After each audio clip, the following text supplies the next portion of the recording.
좋은 조언이 당신을 함정에 빠뜨릴 수 있는 이유. 조언의 두 얼굴. 여러분은 살아오면서 얼마나 많은 조언을 들어보셨나요? 안전하게 살아라. 성공하려면 이렇게 해야 한다. 괜찮아, 다 잘 될 거야.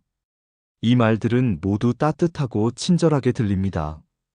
하지만 가만히 들여다보면 이런 조언이 오히려 우리의 선택을 제한하고 성장을 가로막는 족쇄가 될 때가 있습니다. 겉보기에 좋은 조언이 어떻게 함정이 될 수 있는지, 그리고 어떻게 하면 그 함정을 피해갈 수 있는지 차근차근 살펴보겠습니다. 보편적 지혜의 함정. 흔히 어른들이 말합니다. 모험은 위험하니 안정적인 길을 택해라.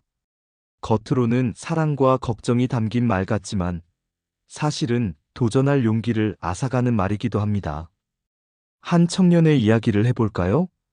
그는 창업을 꿈꿨지만 주변에서 안정된 직장이 최고다라는 조언을 듣고 결국 도전을 포기했습니다.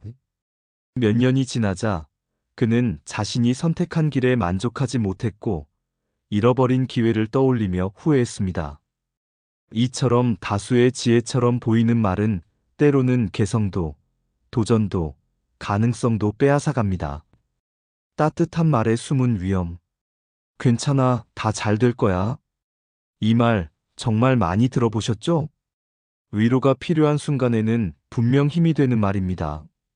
하지만 문제는 이 말이 현실을 직면할 용기를 빼앗을 수도 있다는 겁니다. 예를 들어, 시험 준비에 실패한 학생이 있습니다.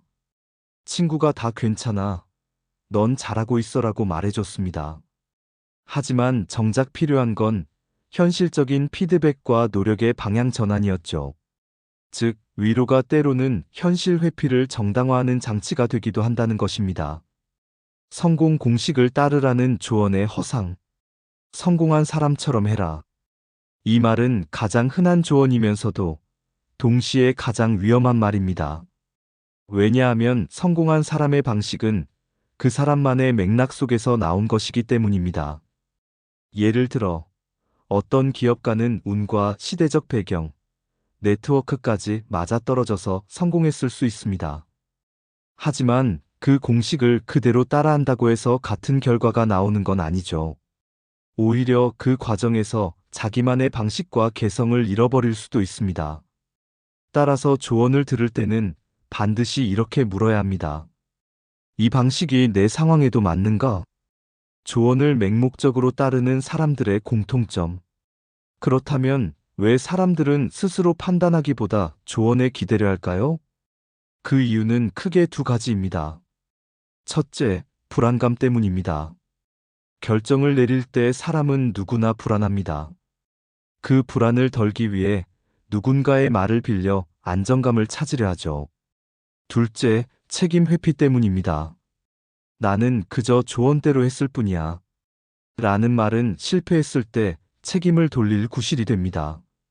하지만 이런 태도는 결국 자신이 삶의 주도권을 놓치는 결과를 낳습니다. 비판적 사고로 조언을 걸러내는 법. 그렇다면 어떻게 해야 할까요? 여기 몇 가지 기준을 드리겠습니다. 1. 출처를 확인하라. 조언을 주는 사람이 정말 경험이 있는 사람인지 아니면 단순히 들은 이야기를 전달하는 것인지 따져야 합니다. 2. 맥락을 따져라. 그 조언이 나온 상황과 내 상황이 일치하는지 점검해야 합니다. 3. 나와 맞는가? 다른 사람에게는 좋은 방법일 수 있어도 나에게는 맞지 않을 수 있습니다. 결국 가장 중요한 판단 기준은 내 삶에 도움이 되는가? 입니다. 조언을 듣되 나만의 길을 가라. 여러분, 조언은 나침반일 수 있습니다. 하지만 길을 걸어가는 발걸음은 결국 여러분 자신의 몫입니다. 남이 건네는 지혜에 의존하기보다 그것을 재료로 삼아 자신만의 길을 만들어가는 것.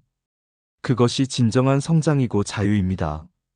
오늘 여러분이 얻어가야 할 단 하나의 메시지는 이것입니다. 조언을 듣되 선택은 스스로 하라.